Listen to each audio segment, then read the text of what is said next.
चर्चा की थी धेनुकासुर के बारे में। और किस प्रकार धेनुकासुर का जो वध है वो बलराम जी के हाथों हुआ। कि बलराम जी जो है वो गुरु तत्व को रिप्रेजेंट करते हैं। और ये गुरु तत्व जो है, मतलब जितने भी राक्षस गुरु के द्वारा मारे गए हैं, ये जो मतलब ये जितने भी गुरु द्वारा उनका के बलराम जयंती क्योंकि थी परसों, तो उसी इसमें कंटिन्यू करके हम चर्चा करेंगे। प्रलंब की कथा ये जो है वृंदावन में, जैसे हम कल चर्चा कर रहे थे, वृंदावन में 12 प्रकार के वन है अलग अलग। तो उसमें से दो वन है, उसमें से एक वन है भांडीर वन। ठीक है। तो ये जो कथा है ये भांडीर वन में हुई। और कृष्ण और उनके मित्र जो है जैसे अलग अलग प्रकार के खेल खेलते होते थे। बहुत ही विविध प्रकार के उनके खेल चलते थे। कभी किसी से लंच बॉक्स चुराना, या फिर कभी पत्थरों से, वो जो गुलेल बोलते हैं ना, कैटपुल्ट कैटपुल्ट से फल तोड़ना, या फिर टग ऑफ वॉर खेलना, या फिर एक दूसरे से कुश्ती करते थे। या फिर ऐसा होता था कि अगर हार गया तो जो हारेगा ऐसे बेट्स लगाते थे कि अगर तुम हार गए तो तुम्हारी बांसुरी मुझे दे दोगे, या फिर तुम्हारी जो लगूटी है जिससे वो गाय हाँकते थे, तो वो लकड़ी जो है वो मुझे दे दोगे। तो ऐसे दोनों मतलब कृष्ण बलराम और उनके सभी सखाओं के बीच में ये अलग अलग प्रकार के खेल जो है चलते रहते थे। और ग्वाल बाल अपने खेल में इतने मग्न होते थे कि उनको इस बात का ध्यान ही नहीं होता था कि हमने अभी तक कुछ प्रसाद लिया नहीं है या फिर कुछ खाया नहीं है। तो योग माया क्या करती थी, कृष्ण की योग माया बराबर इस प्रकार का नियोजन करती थी कि जब भी लंच टाइम हो जाता था उसी समय बराबर वो एक असुर को वहां पर भेज देते थे। और ये असुर जो है वो ग्वाल बाल के खेल में जो है कुछ ना कुछ विघ्न लाता था या भंग करते थे। और फिर एक बोलते हैं ना, ये ऐसा एपिटाइजर हो गया थोड़ा सा कि एक लड़ाई हो गई, और उसके बाद फिर उन्हें याद आता, अरे चलो चलो हम सबको भूख लगी है, हम अभी लंच करेंगे, हम सब प्रसाद पाएंगे। तो इसी प्रकार एक बार कृष्ण और बलराम इन्होंने ऐसे सोचा कि चलो हम कुश्ती खेलते हैं। तो दो पार्टी में डिवाइड हो गए। कुछ गोप जो है वो कृष्ण की ओर, कुछ गोप जो है वो बलराम जी की तरफ चले गए। एंड कृष्ण और बलराम ये दो लीडर्स थे दो ग्रुप के। और फिर दोनों आपस में कुश्ती करने लगे। डिसाइड हुआ कि ये इसके साथ कुश्ती करेगा, वो उसके साथ कुश्ती करेगा। एंड कंडीशन ये था कि जो कोई हारेगा, तो जो हारने वाला है उसे विजेता को कंधे पर बिठाकर भांडीर वट नाम का एक बड़ा सा वृक्ष है, वो भांडीर वट की तरफ लेकर जाना है। इसी भांडीर वट के यहाँ पे अगर हम देखेंगे एक और ऐतिहासिक इसका आ, उसकी कथा ये है कि उसी भांडीर वट के यहाँ पर राधा और कृष्ण का विवाह हुआ था। और वहां पर ब्रह्मा जी जो थे वो स्वयं वहां के मतलब वो पुजारी थे जिन्होंने ये विवाह समारंभ कराया। तो भांडीर वट के वृक्ष तक जो भी हार गए हैं वो विजेता को कंधे पर बिठाकर भांडीर वट तक ले जाए, ऐसी उनकी शर्त लगी थी सबकी। और हुआ ये था कि ये जितने भी गोप सखा थे उसमें से एक गोप सखा उस दिन आया हुआ नहीं था। और प्रलंबासुर जो है, प्रलंबासुर बराबर उस सखा का रूप धरकर ये गोप के बीच में, सभी गोपों के बीच में आ गए। और प्रलंबासुर ये जानते थे कि अभी तक जितने भी राक्षस भेजे गए हैं ये सभी राक्षसों का कृष्ण ने वध किया हुआ है। तो इसके लिए प्रलंबासुर ने क्या सोचा कि मैं डायरेक्टली कृष्ण को अटैक नहीं करूंगा, मैं पहले बलराम को मारूंगा और फिर मैं कृष्ण पे अटैक करूंगा। पहले मुझे बलराम से निपट लेने दो जो भी है। और इसके लिए प्रलंबासुर क्या करता है, जो गोप आया नहीं है उसका वेश धरता है। और उसका वेश धरकर प्रलंबासुर कृष्ण के टीम में चले जाते हैं, ताकि कृष्ण के टीम में जब जाएंगे तो उस समय, हाँ, तो कृष्ण के टीम में जब जाएंगे तो उस समय होगा ये कि वो बलराम के विरोधी में आ सकते हैं। और इस प्रकार दोनों टीम्स के बीच में कुश्ती शुरू हो जाती है। एंड नेचुरली बिकॉज इस ओर तो बलराम जी है, तो Balram he is the source of all strength, तो नेचुरल है कि कृष्ण की टीम यहाँ पर हार जाती है और बलराम जी की टीम जीत जाती है। और कृष्ण जिन्होंने इतने सारे राक्षसों का वध किया, जो कहते हैं कि बलम बलवतान चाह, कि जितने भी बलवान व्यक्ति है उन लोगों का बल मैं हूँ। पौरुषम नृषु, जितने भी अः जो लाइफ फोर्स है या फिर जो शक्ति है लोगों में या फिर जीवों में, वो मैं हूं। ये कहने वाले कृष्ण अपने मित्र श्रीदामा से हार जाते हैं। और फिर श्रीधामा को अपने कंधे पर बिठा लेते हैं और लेके जाते हैं भागीरथ। तो प्रलंबासुर जानबूझ के बलराम जी को चूज करता है अपने कंधे पर बिठाने के लिए, और बलराम जी को अपने कंधे पर बिठाकर प्रलंबासुर भागने लगता है, और वो थोड़े अलग दिशा में चले जाता है, ना कि द फाइनल डेस्टिनेशन जहां पर डिसाइड हुआ था जाने का, वहां छोड़कर प्रलंबासुर अलग दिशा में भागना शुरू कर देता है। और बलराम जी चकित हो जाते हैं कि अरे, ये ऐसे अलग और क्यों भाग रहा है।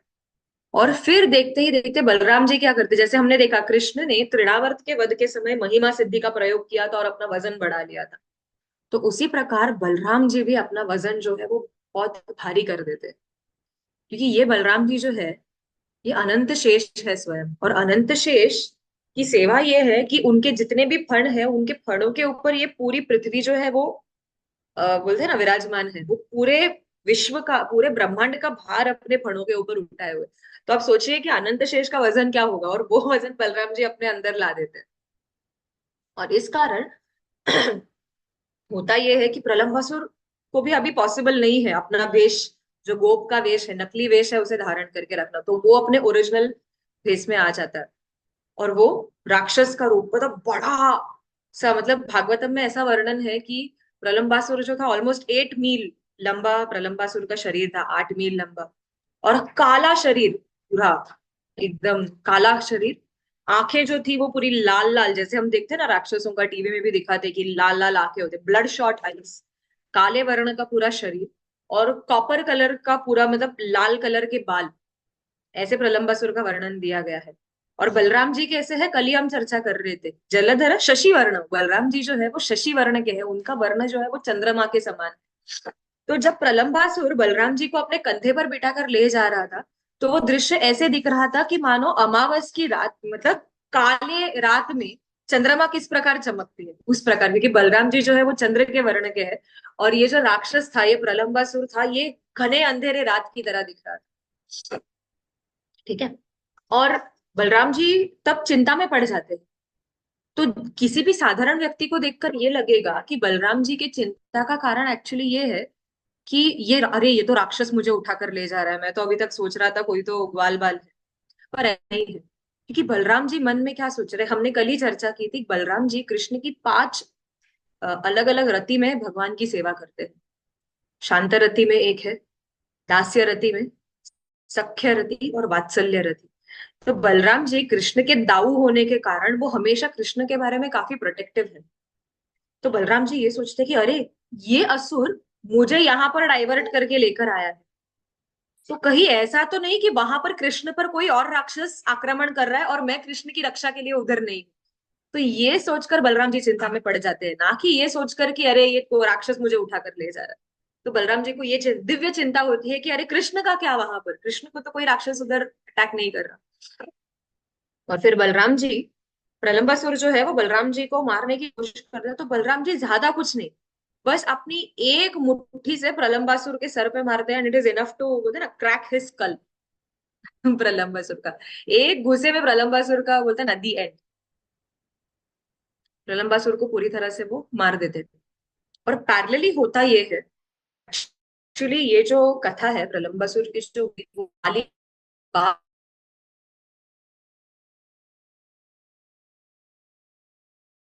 थी,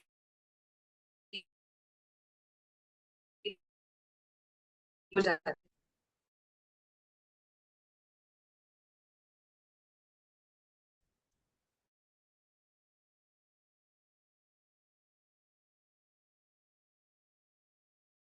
आंखें बंद कर लीजिए अपनी, अगर आप आंखें बंद करेंगे तो मतलब, और फिर मैं दावाग्नि को, और फिर कृष्ण जो है वो दावाग्नि को प्राशन कर लेते हैं।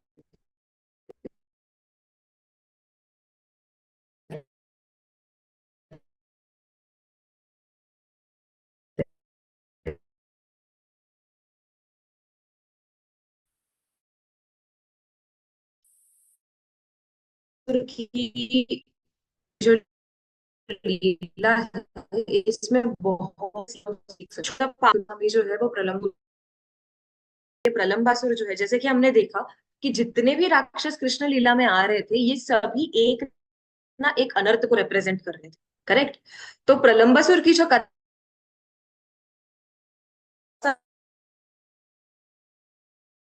पहले ले लिया बिकॉज बलराम पूर्णिमा के आसपास ही चल रहा था, तो इसके लिए सोचा कि बलराम पूर्णिमा से रख के पहले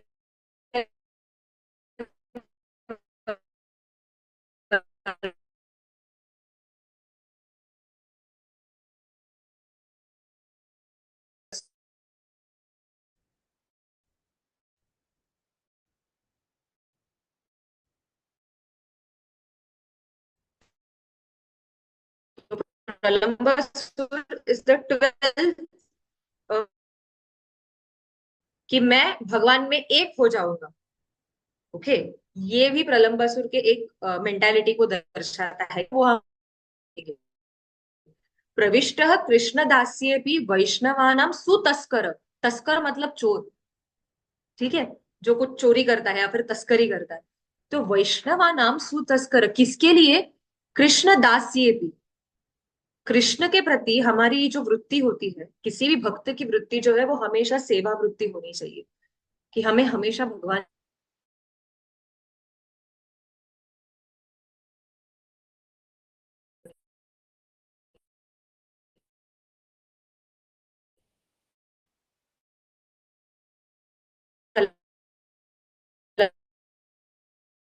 की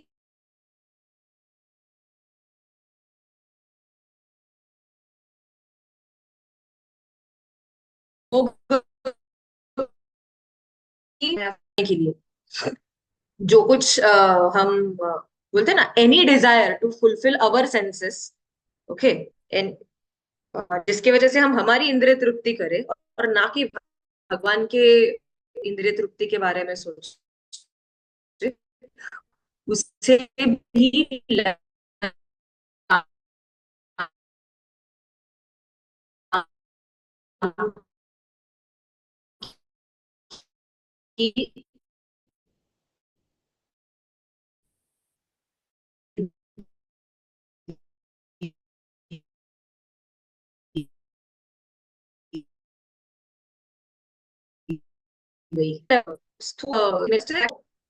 ये जो ग्रॉस लस्टी डिजायर्स है, या फिर जो काम वासना है जो स्थूल शरीर स्थूल लेवल पर है, कि हमें बोलते हैं ना कि ऑपोजिट सेक्स को अट्रैक्ट करने की जो इच्छा होती है, या फिर हमें उनके प्रति आकर्षण फील होता है टीनेज में, ये काफी स्वाभाविक है कि ये होता है टीनेज में। ओके, स्पेशली तो ये जो अट्रैक्शन है, दिस रिप्रेजेंट्स प्रलंबासुर, एंड ये ग्रॉस लेवल पे है, तो this is like an ire thing, ये दिखाई देता है।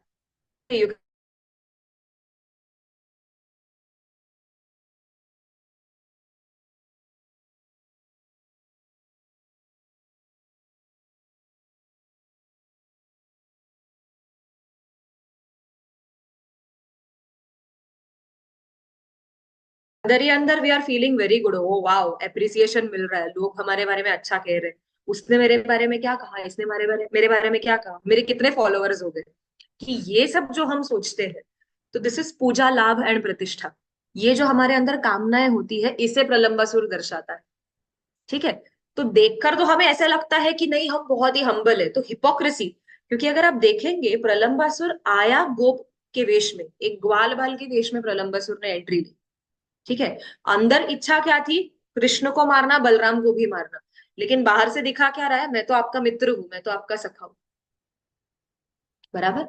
तो यही जो हम एक्सटर्नली हमें, हम में विश्वास भी होता है कि अरे मैं तो बहुत हम्बल हूँ, हम बहुत ही विनम्र है, हमें तो ये पूजा लाभ प्रतिष्ठा चाहिए नहीं, लेकिन ये सटल डिजायर्स जो है अंदर इतने हमारे होते हैं कि that we don't even realise, मन जो है हमारा वो हमें रियलाइज करने भी नहीं देता कि हम इनके शिकंजे में आ गए।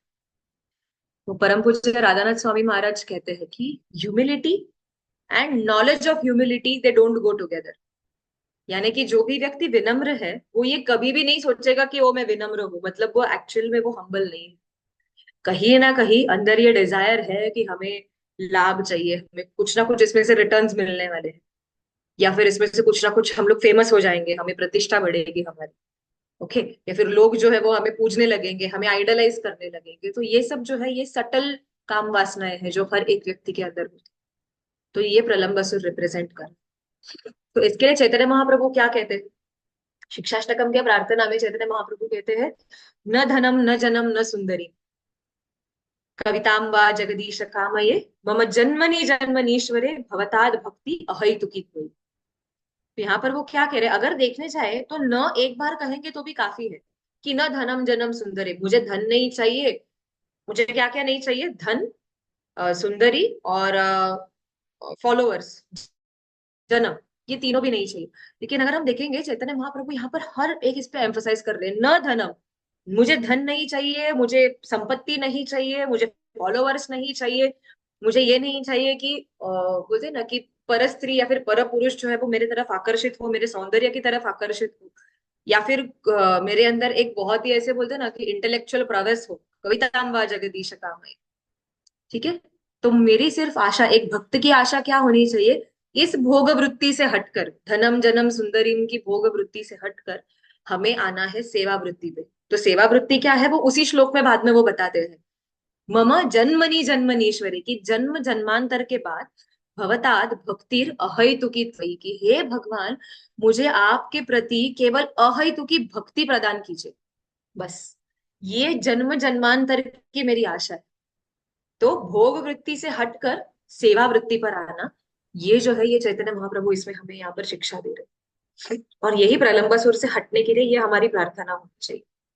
दूसरा, अगर हम पूरे लीला में देखेंगे तो कृष्ण भी जो है किस प्रकार हमारे भावनाओं के साथ कृष्ण रेसिप्रोकेट करते हैं। क्योंकि कृष्णा जो है ही इज नॉट, बोलते हैं ना, वो एक ऐसे डिक्टेटर नहीं है जैसे कि हिटलर वगैरह थे कि जैसे हम बोलेंगे वैसे होना चाहिए, वी आर द सेंटर, नहीं। कृष्णा इज द, मतलब कृष्ण जो है he is the supreme most. और पूरा बोलते हैं ना पूरा विश्व उनके कंट्रोल में है, उनकी इच्छा के बिना पत्ता नहीं हिलता। परमात्मा के रूप में भी हम जो कुछ करना चाहते हैं उसका एक तरफ से कहने जाएंगे तो उसका सैंक्शन जो है वो भगवान खुद दे रहे हैं। ओके। जैसे कि अगर हम कहेंगे कि मुझे अभी लाइट चालू करना है सब, ठीक है, तो मैंने स्विच ऑन कर दिया और लाइट की बल्ब शुरू हो जाती है, तो हम क्या सोचते हैं, ओ मैंने लाइट शुरू की। ऐसे नहीं है, अगर मेन पावर हाउस में से यहाँ पर कनेक्शन नहीं होगा लाइट का, तो फिर मैंने स्विच चालू या बंद करने से कुछ नहीं होने वाला, लाइट आने वाली ही नहीं। तो हम जो कुछ करते हैं it is just like switching on end off switch को। ठीक है। लेकिन मेन पावर हाउस जो हमारी सारी इच्छाओं की पूर्ति कर रहे हैं वो कृष्ण है। कृष्ण अपने एनर्जीज हमें दे रहे हैं, इसके लिए हम कर पा रहे हैं। ओके। कृष्ण की इच्छा है, इसके लिए हम बोल पा रहे हैं, बात कर सकते हैं, हमारा शरीर जो है वो सब कुछ नॉर्मल है। अगर हमें इतना ही कभी अभिमान हो जाता है कि वो आई एम सो ग्रेट, मैं कितना कुछ कर सकता हूँ या कर सकती हूँ, तो बस एक ही सोचना है, अगर एक पैरालिसिस का अटैक भगवान हमें दे दे, हम जगह से हिल नहीं पाएंगे, बात करना तो दूर, कुछ नहीं कर पाएंगे, जो कुछ है हमें दूसरों के ऊपर डिपेंडेंट रहना पड़ेगा। So actually we are so fortunate, एक तरफ से देखने जाएंगे कि भगवान हमारे हर छोटे छोटे चीजों का ध्यान रख रहे हैं। लेकिन फिर भी हम क्या सोचते हैं, मैं करता हूँ, जो कुछ कर रहा हूँ वो मैं कर रहा हूँ, जो कुछ प्रशंसा आ रही है वो मेरे लिए आ रही है। तो इस बोलते हैं ना ये सब संकुचित जो मानसिकता है इसमें से हमें बाहर आ। ओके। तो प्रलंबासुर, तो और भगवान भी ऐसे है कि जब भी हम जो कोई चीज सोचते हैं, कृष्णा विल नॉट इमिडिएटली हमारे सर पर बैठकर ये नहीं बोलेंगे अरे तुम ऐसे क्यों सोच रहे हो, तुम्हारे मन में ये विचार क्यों आ रहे हैं। कृष्णा भी अकॉर्डिंगली वैसे ही रेसिप्रोकेट करते हैं, जैसे कि हम प्रलंबासुर के केस में देख रहे हैं। प्रलंबासुर आया एक मित्र के रूप में, नाटक कर रहा था मित्र बनने का, और मित्र का नाटक करते हुए प्रलंबासुर आया। तो भगवान ने भी किस प्रकार रेसिप्रोकेट किया, कृष्ण ने भी नाटक किया, ओ मेरे मित्र आओ आओ हमारे साथ खेलो। तो भगवान भी, भगवान भगवत गीता में कहते हैं ये यथा माम प्रपद्यन्ते तांस तथैव भजाम्य, कि आप जिस प्रकार से मेरी आराधना करोगे मैं भी उसी प्रकार से आपको रेसिप्रोकेट करूंगा। जैसे कि कृष्ण में यशोदा मैया को छोटे से 6 दिन के बालक दिख रहे थे क्योंकि उनकी उतनी ममता थी भगवान के प्रति। और उसी 6 दिन के बालक कृष्ण में पूतना ने अपने काल को देखा, क्योंकि पूतना की भावना ये थी कि वो कृष्ण को मारने आई थी, वो मृत्यु देने आई थी, और उसे खुद काल पुरुष दिख रहे थे उस 6 दिन के बालक। बराबर। तो इसी तरीके से, और जैसे कि हम देख सकते हैं सभी राक्षसों का तृणावर्त कृष्ण को ऊपर से नीचे फेंकने के लिए आया था। बराबर, ऊपर हवा में उठाकर ले गया और कृष्ण को नीचे फेंकने वाला था, ताकि कृष्ण जो है वो गिरकर चूर चूर हो जाए और उनकी हत्या हो सके। लेकिन कृष्ण ने भी वैसे ही रेसिप्रोकेट किया, गए तृणावर्त के साथ ऊपर तक और पटक दिया नीचे। तृणावर्त।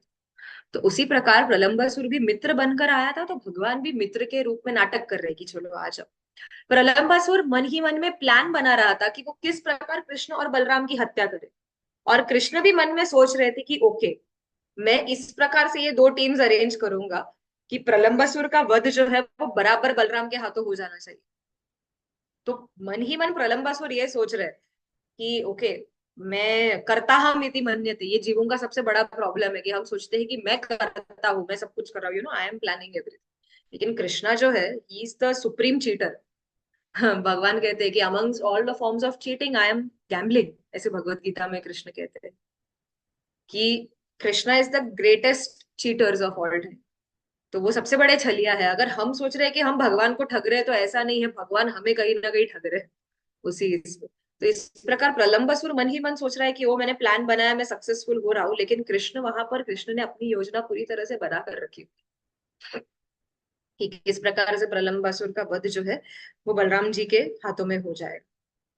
तो यहाँ पर हम देख सकते हैं एक और कि अम, बलराम जी के द्वारा, जैसे हम कल चर्चा कर रहे थे कि बलराम जी ने जिन भी राक्षसों का वध किया, ये रिप्रेजेंट करता है कि ये हमारे अंदर जो अनर्थ है, जो ये राक्षस रिप्रेजेंट कर रहे हैं, वो गुरु कृपा से जाएंगे ना। ठीक है, गुरु की कृपा जब रहेगी, तब हमारे अंदर से ये सभी अनर्थ धुल जाएंगे। जैसे कि हम कल धेनुकासुर के बारे में देख रहे थे, तो धेनुकासुर रिप्रेजेंट कर रहा था प्रोप्राइटरशिप मेंटालिटी, ये सोचना कि ये सब मेरा है, जनस्य मोहोयम अहम मम इति, आई मी एंड माई। ये जो मेंटालिटी है, ये धेनुकासुर रिप्रेजेंट कर रहा था। एक और चीज धेनुकासुर रिप्रेजेंट कर रहा था, वो ये था कि मिस आइडेंटिफिकेशन, या फिर हमारे स्पिरिचुअल आइडेंटिटी को ना पहचानना और शारीरिक स्तर पर सब कुछ रिलेट करना। तो ये जो स्पिरिचुअल मिस आइडेंटिफिकेशन है, ये भी धेनुकासुर की ही एक वृत्ति का प्रमाण है। तो उनका भी वध बलराम जी ने किया। और प्रलंबासुर यहाँ पे ये जो सटल इंक्लिनेशन है for fulfilling our lusty desires, ठीक है, यानी कि जो स्थूल लेवल पे काम वासना है और सूक्ष्म लेवल पे पूजा लाभ प्रतिष्ठा के लिए, तो ये जितने भी हमारे अंदर जो ये अनर्थ छुपे हैं, ये भी अगर जाएंगे तो गुरु कृपा से ही जा सकते। ठीक है। तो बलराम जी क्या करते हैं, अनर्थ जो हमारे अंदर ये पूजा लाभ प्रतिष्ठा का ये जो इच्छा है, उसे फोड़ देते हैं पूरी तरह से। ये बलराम जी की महिमा है। तो गुरु, ये शब्द का अर्थ होता है हेवी। दो ऑपोजिट्स है संस्कृत में, एक है लघु, लघु मतलब बहुत ही लाइट, और गुरु मतलब वेरी हेवी। ठीक है। तो जो भी हमारे गुरुजन है, उन्हें गुरु इससे क्यों संबोधित किया जाता है, क्योंकि ये जो शुद्ध वैष्णव है, जो गुरु का रोल निभाते हैं हमारे जीवन में, ये शुद्ध वैष्णव अपने हृदय में हमेशा कृष्ण को धारण करके रखे हुए। और जैसे कि हम देख सकते हैं, कृष्ण जो है, उनके मुख में पूरा ब्रह्मांड का दर्शन हो जाता है। तो सोचो ब्रह्मांड का वजन कितना होगा और हमारे कृष्ण का वजन क्या है। और ऐसे कृष्ण को अगर गुरु अपने हृदय में पूरी तरह धारण करके है, तो नेचुरल है कि गुरु भी जो है वो भी इज वेरी हैवी। वो ऐसे कोई भी बात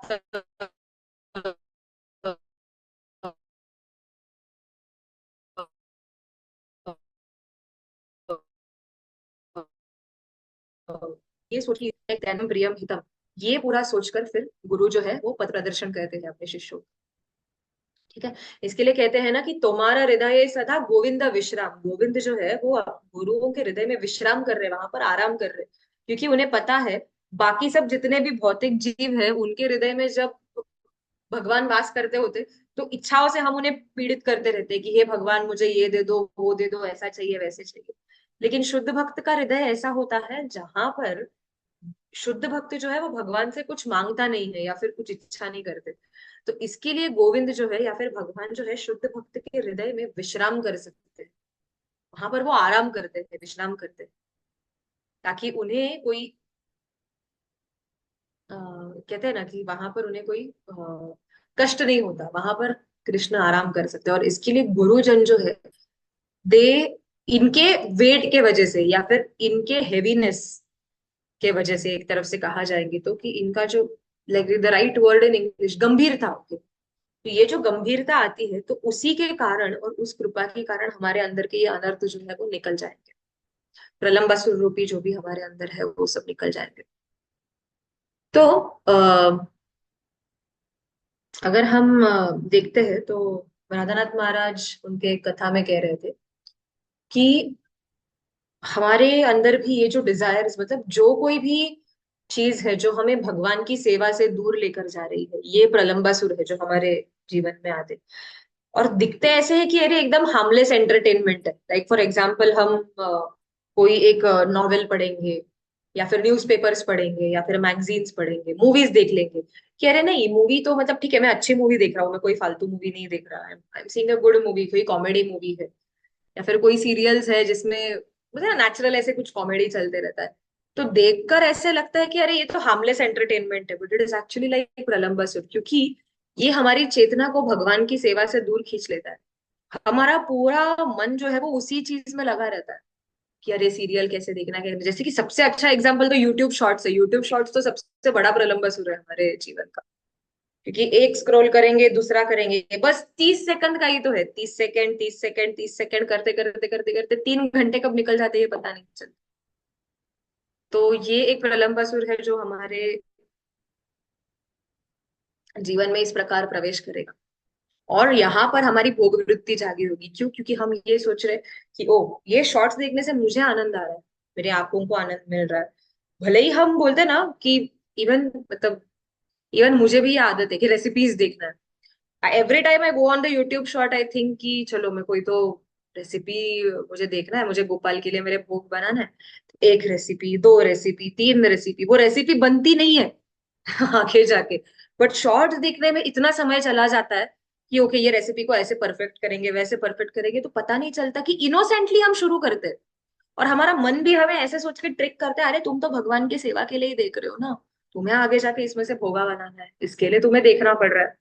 but then we end up, वो सेंस ग्रेटिफिकेशन हो जाता है बिकॉज हम उसके ऊपर एक्ट नहीं करते, हम उस चीज को लेकर कोई सेवा नहीं कर रहे, लेकिन हमारा ही भोग चल रहा है, ये देखो वो देखो ये देखो वो देखो। एंड द डिस्ट्रैक्शन जो है वो इस प्रकार चलते रहेंगे। तो इसे अगर हमें मारना है तो हमें क्या करना? तो जैसे कि हम डिस्कस कर रहे थे कि गुरु के कृपा से ही ये अनर्थ जा सकता है। तो एक ही सिंपल चीज करना है, we just have to obey the instructions of our guru. हमारे गुरु हमें जो कुछ इंस्ट्रक्शंस देते हैं उसे हमें ओबे करना है या फिर उसे सुनना है। और हमारा मन हमें जो कुछ कहता है उसे रिजेक्ट करना है, उसे डिसोबे करना है। मन को अगर कंट्रोल करना होगा तो सबसे अच्छा चीज है निग्लेक्ट करो, ध्यान ही मत दो उसके पास। मन को ऐसे कहना कि अरे हाँ ठीक है, देखना है ना, अभी नहीं, 5 मिनट बाद, इतना सा करके फिर करेंगे।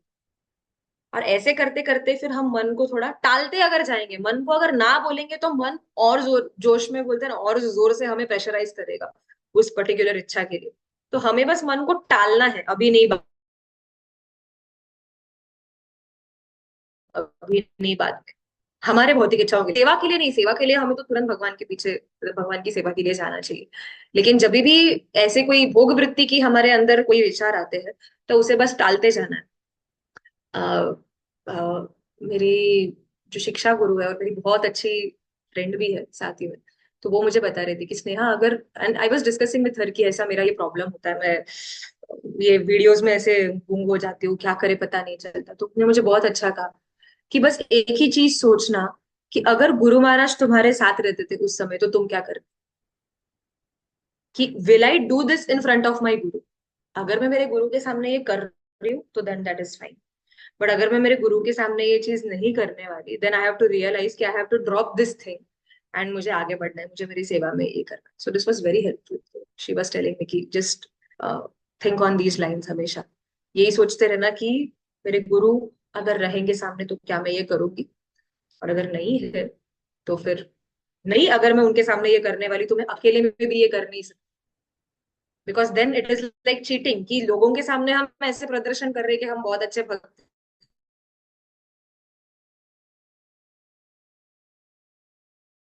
हैं, अंदर हमारा कुछ अलग ही चल रहा है।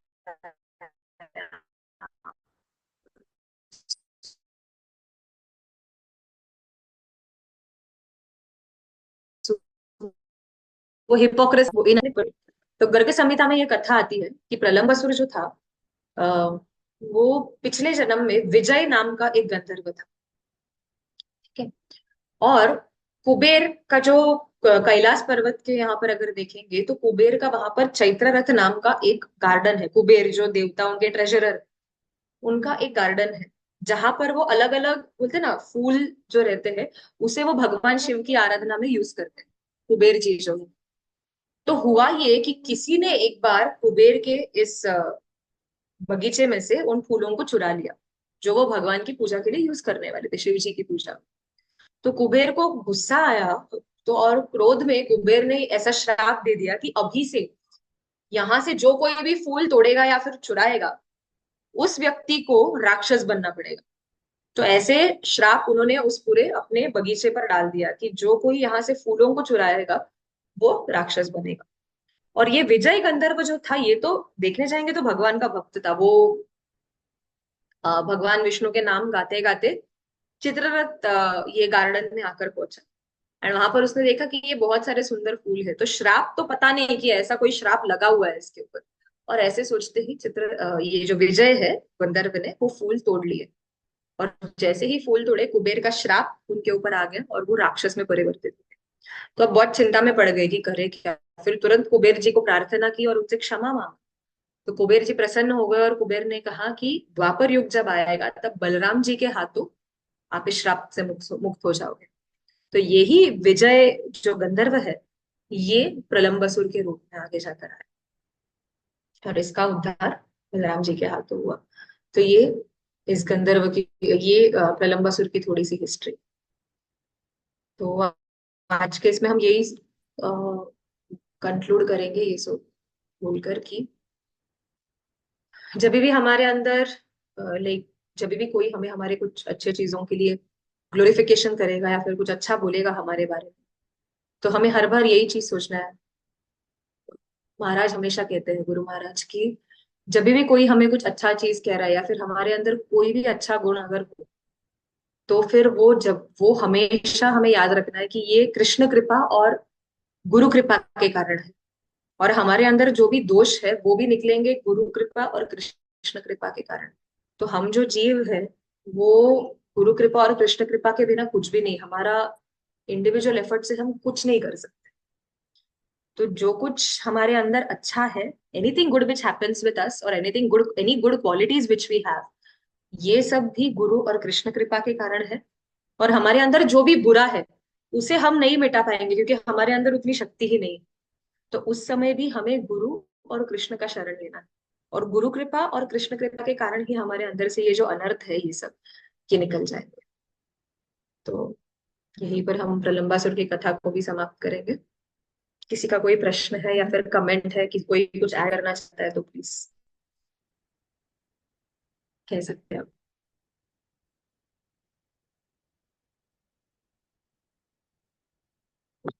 किसी के कोई प्रश्न है?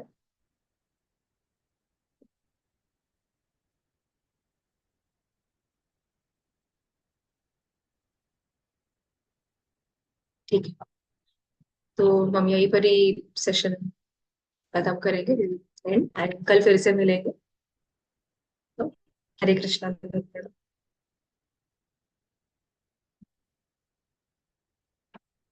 हरे कृष्णा। हरे कृष्णा।